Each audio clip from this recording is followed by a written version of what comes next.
Antes de partir, literalmente estamos en cuenta o tiempo regresivo ya, tiempo de clases y materia. ¿Qué materia nos queda o qué información nos queda? Sistema nervioso, que va a ser lo mismo que en el semestre pasado. Ojo y oído. Eso es lo que nos queda. Y cuando digo sistema nervioso me refiero a lo que es encéfalo, médula meninges, pares craneanos. Y obviamente ojo y oído. Con eso el semestre se nos va. ¿Ya? Por lo tanto, hoy día la idea es avanzar lo que más podamos en el encéfalo, porque tenemos que hacer el taller sí o sí, y obviamente la próxima semana terminaríamos todo lo que nos quede pendiente. ¿Ya? Y después vendría ya solamente etc. ¿Ya? Recuerden que la exhibición sí existe, nota mínima 5,5. De 5,5 incluyendo hacia arriba, por nota final el alumno se exhibe. Menos de 5,5, profe, tengo un 5,4, ¿qué puedo hacer? Dar examen. Así de simple. Profe, pero ¿me pasa un ratito para subir la nota? No. El que tiene 5,4 da examen. Porque incluido 5,4 para abajo, todos tienen que dar examen. El que tiene 5,5 para arriba, no da examen. A menos que lo quiera dar. Pero ojo, recuerden siempre lo siguiente. El que da examen, el examen corre. ¿Ya? Por tanto, si eso hace que la nota final le baje, bájalo. ¿Ya? Por eso el examen no se recomienda que lo den las personas que están exhibidas. A menos que digan, no, yo estoy más a un 7. Bueno, ahí cada cual ve cómo le puede ir. ¿Ya? Pero eso tiene que tenerlo clarito. ¿Ya? ¿Qué vamos a hablar ahora? Sistema nervioso. Y tal como dice acá, primero tenemos que tener claro dónde se ubica y cómo se divide. Si bien es cierto, el sistema nervioso es uno, pero uno habla del sistema nervioso central y sistema nervioso periférico. Si yo les preguntara, ¿dónde se ubica, dónde se aloja el sistema nervioso central? ¿En qué parte del cuerpo? ¿Dónde? En el encéfalo. No, no que lo forma, ¿dónde se ubica? Cerebro. ¿Mm? Nada. ¿Dónde se ubica? ¿Ah? No que lo forma, ¿dónde se ubica? En la cabeza. No, el cerebro en parte. ¿Cómo dice usted? ¿Ya en qué parte de la cabeza? Pues su compañero se acercó, dijo en la cabeza. ¿En qué parte de la cabeza? En la cavidad craneana. En la cavidad craneana, ahí está una parte. ¿Y dónde está la otra parte? En la columna vertebral. ¿Ya? Eso nunca tiene que perderlo de vista.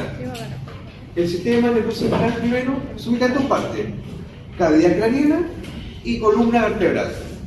Y para eso tenemos que saber cómo se divide. Y el sistema nervioso central está dividido en dos grandes partes. ¿Cuáles eran? Materiales.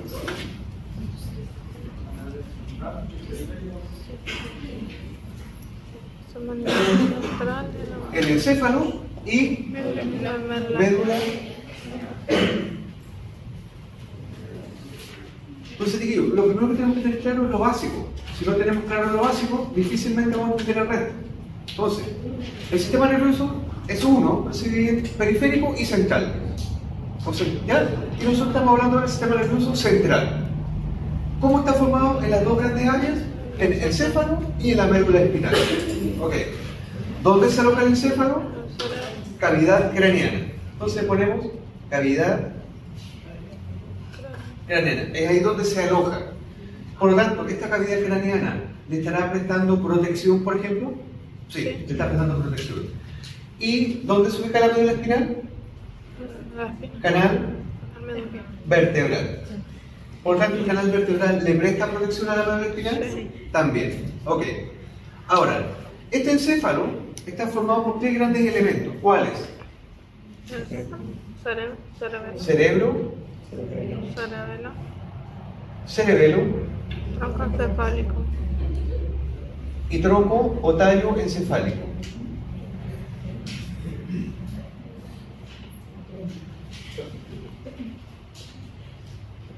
¿Ya? Entonces, esos elementos son los primeros que tenemos que manejar. Si uno maneja estos elementos, difícilmente va a entender del núcleo olfatorio, estriada olfatoria, luego lo uniforme, no. Primero, lo más grande a lo más pequeño. ¿Ya? Ahora, vamos a ver también que este tronco encefálico se divide en varias cosas más. La vamos a nombrar más adelante, todavía no. Pero esta es la primera generalidad. ¿Ya? Ahora, si lo comparamos con lo que está escrito acá, sistema nervioso, ya dijimos que estaba central y periférico, y dentro de este nervio central, encéfalo medulloespinal. Y hay un que está encéfalo, cerebro, cerebelo, tronco encefálico, y esta está tanto algo, eso lo vamos a ver más adelante, todavía no. Pero cuando hablamos del sistema nervioso periférico, habla de nervios. Y aquí hay un error, dice espinales y raquídeos. ¿Por qué es un error? Porque espinales y raquídeos es lo mismo. Cuando uno habla de los pares espinales que están en la médula espinal, se llaman nervios espinales o nervios raquídeos. Por tanto, aquí tiene que haber dicho nervios craneales y espinales. ¿Por qué craneales? Son los que salen de la cavidad craneana, y espinales o raquídeos los que salen de la médula espinal. Entonces aquí, no puedo rayar aquí, pero habría que borrar, no borrar, esto es lo mismo. Habría que agregar craneanos, ¿ya? Porque están incorporados los pares craneanos. ¿Ya? Entonces, eso es lo primero que tenemos que tener súper claro. Y dentro de este sistema nervioso periférico está lo que es el sistema simpático y parasimpático, que ambos tienen acciones totalmente opuestas, ¿ya? Y ahí lo vamos a ir viendo.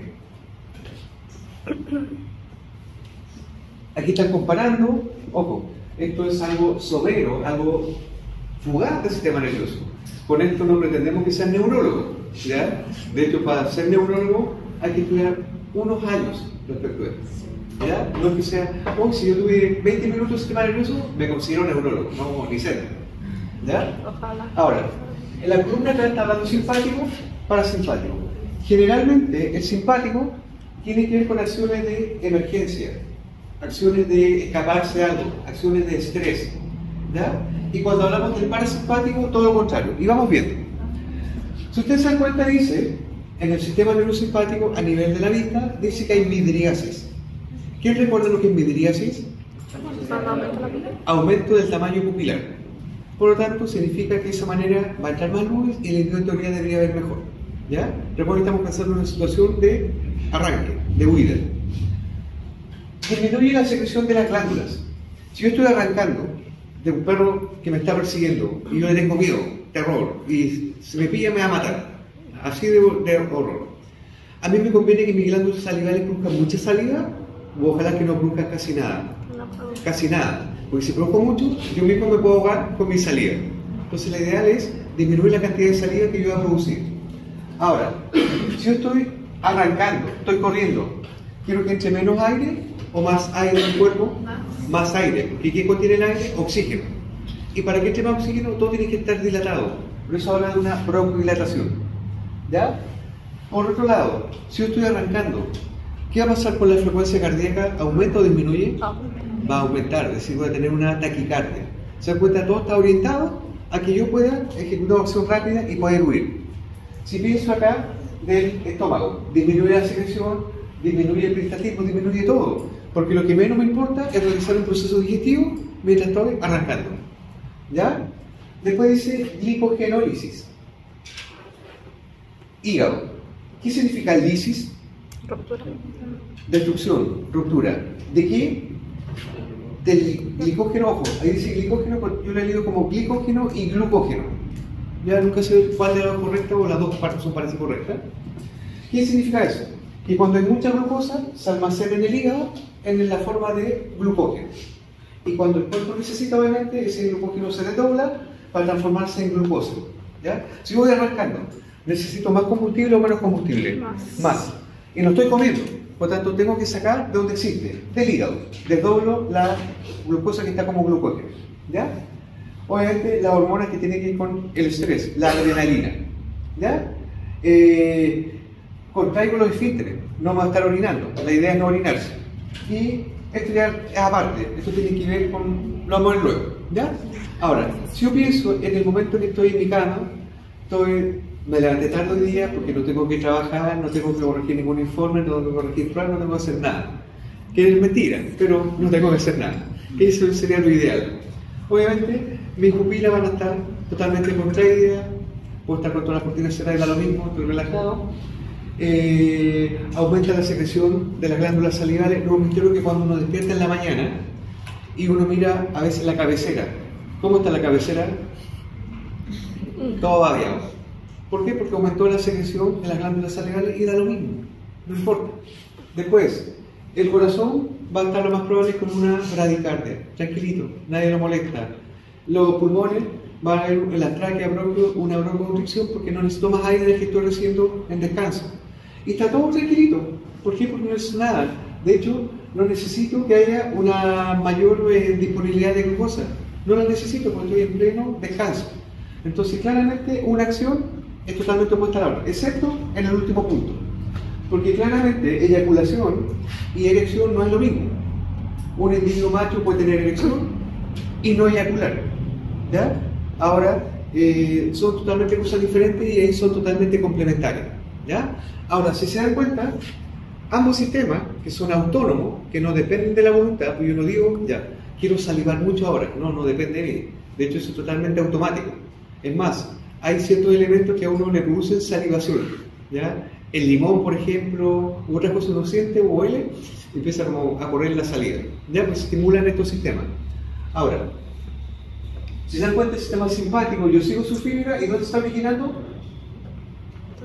A nivel tóraco lumbar. Pero si yo miro el sistema parasimpático, el origen que tiene es totalmente diferente. ¿Dónde estaría?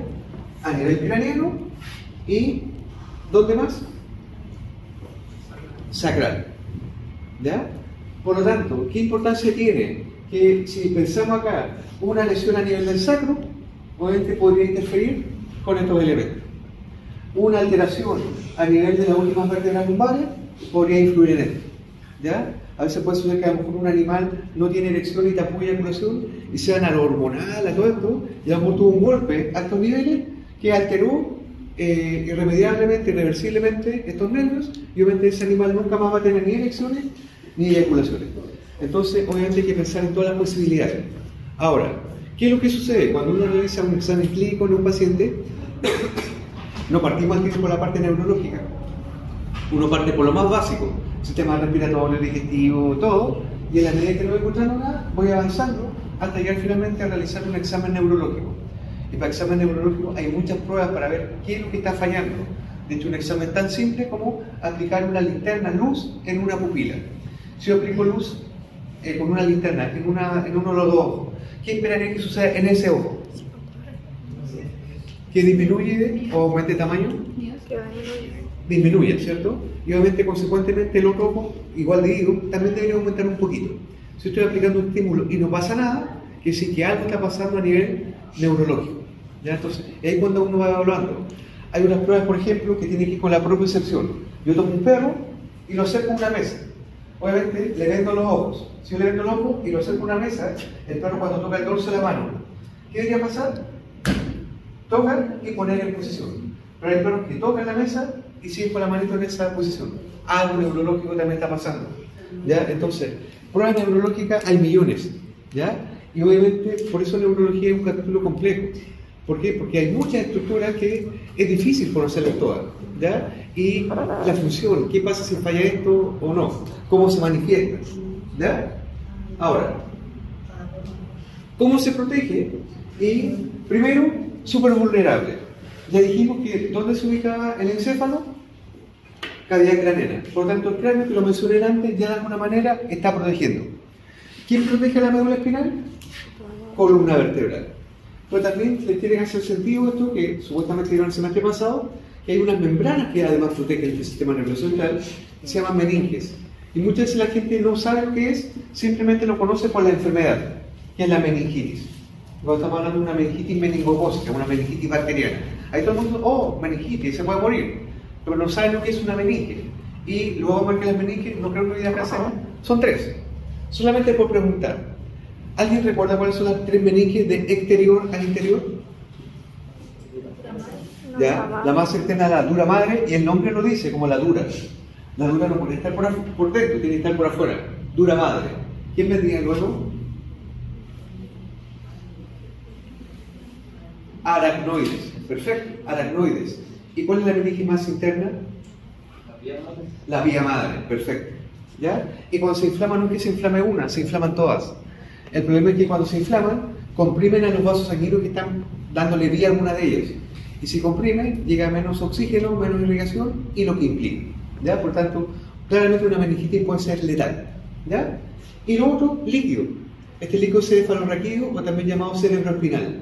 También ayuda a amortiguar golpes. Ahora, ojo, Cuando digo amortiguar golpes, son golpes suaves. Si pasa un tractor encima de una cabeza de un animal, por mucho que haya cráneo, meninges y líquido, va a destruir todo y se va a morir igual. ¿Ya? Entonces, todo bajo ciertos límites fisiológicos. ¿Ya? Ahora, si yo miro en este esquema, claramente lo que está en el cuadro amarillo corresponde a esta cavidad craneana. ¿Ya? Y ahí claramente está aquí: cerebro, cerebelo y tronco encefálico. Y por otro lado, canal vertebral, está la médula espinal. ¿Cuál es el límite entre encéfalo y médula espinal? Foramen magno. Foramen magno, perfecto, súper bien, foramen magno. Del foramen magno hacia atrás es médula espinal. De ahí hacia adelante, obviamente, es tallo encefálico. ¿Y cuáles son las tres partes del tronco encefálico o tallo encefálico? Mesencéfalo, o también llamado pedúnculos cerebrales, puente de Barolio o protuberancia anular, y finalmente el bulbo raquídeo, o también llamada médula oblonga. ¿Ya? Esos son los nombres que tenemos que manejar. Y claramente el foramen magno hacia atrás deja de llamarse de esta manera y pasa a llamarse médula espinal. ¿Ya?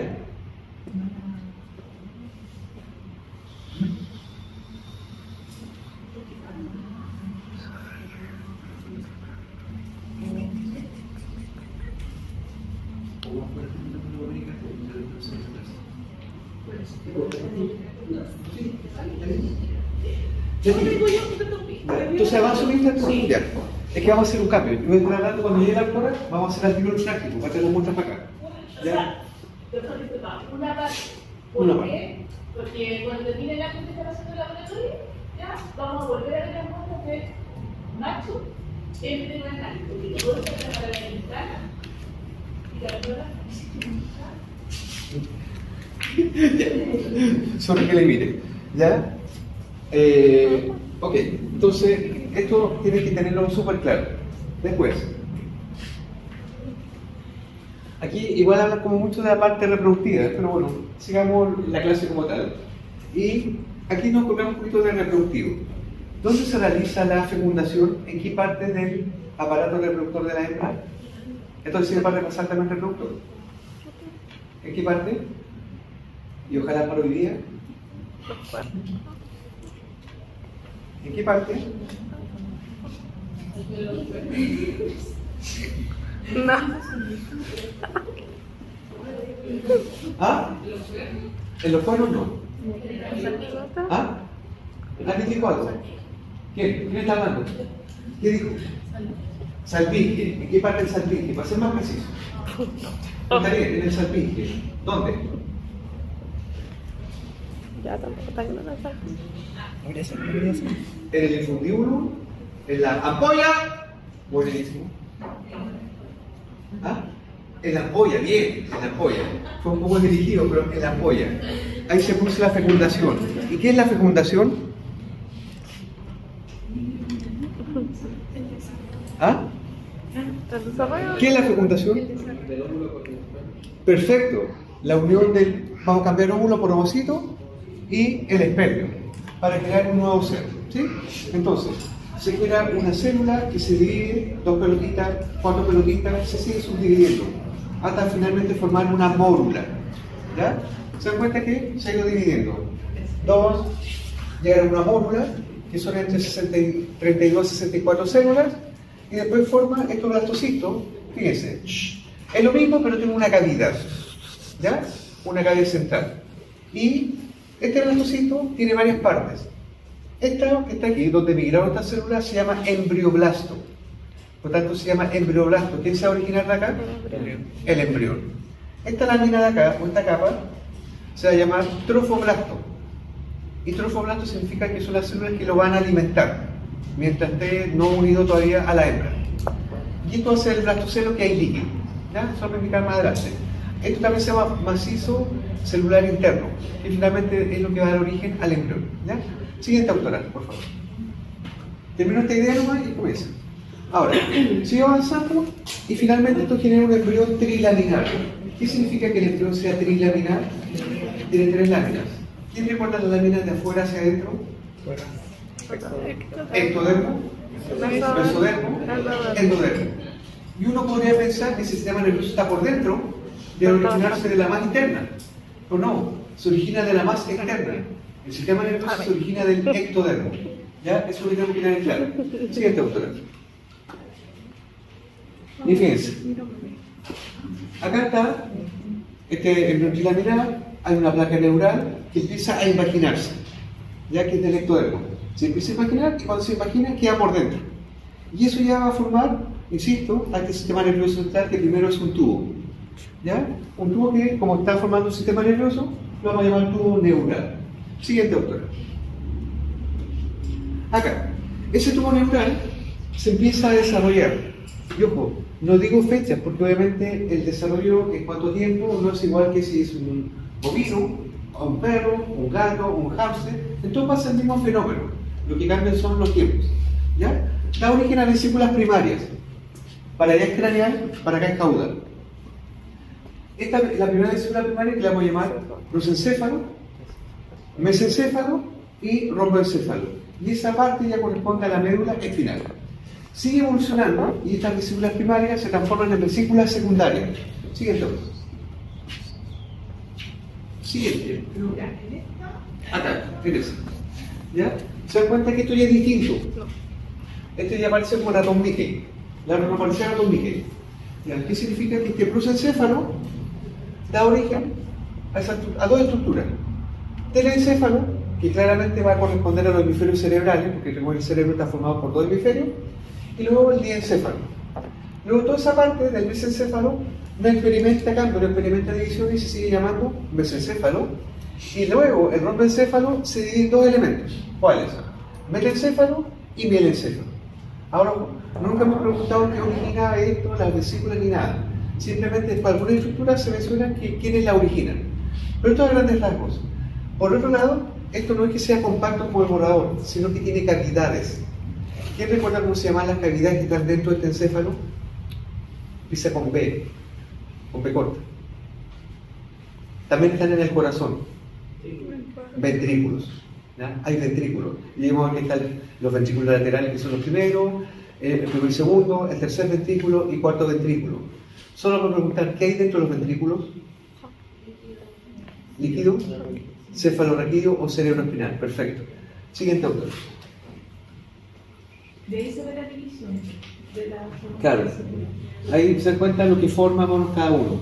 El telencéfalo, cerebro olfatorio, en otra imagen vamos a ver cuál es el olfatorio, el diencéfalo, tálamo, hipotálamo, y acuérdense esta palabra, hipotálamo, cuando tengan reproducción, y la hipófisis la van a ver hasta por si acaso. Después el mesencéfalo, lóbulos ópticos y lo que origina más o menos cada uno de los elementos. ¿Ya? Siguiente, doctora. Ahí nuevamente está lo mismo y está dividido con líneas para indicar esto es telencéfalo, diencéfalo, mesencéfalo, ¿ya? Para que más o menos ubiquemos dónde están las estructuras. Siguiente, doctora. Ahora hay lo mismo, está dividido en colores. ¿Para qué? Para más o menos saber qué estructura está dentro de cada uno. Si se dan cuenta, telencéfalo, de ahí buscará los hemisferios cerebrales. Después del encéfalo está el tálamo, está el hipotálamo, está la hipófisis, todos esos elementos están en ese sector. Después del cerebro medio, que es el mesencéfalo, está lo que viene acá, la primera parte, que es el mesencéfalo o pedúnculos cerebrales o pedúnculos mesencefálicos, ¿ya? Y lo que queda arriba, que son los tubérculos cuadrigémenos. Luego está metencéfalo, que está el cerebelo, y eso es el puente o protuberancia, y la parte final, y se dan cuenta, ahí está la médula oblonga o neuroraquídeo. Esa imagen lo bueno que tiene es que los colores le van indicando más o menos a quién pertenece cada uno. Siguiente. Y dejemos hasta aquí antes de seguir. Veamos esto. Voy a partir primero con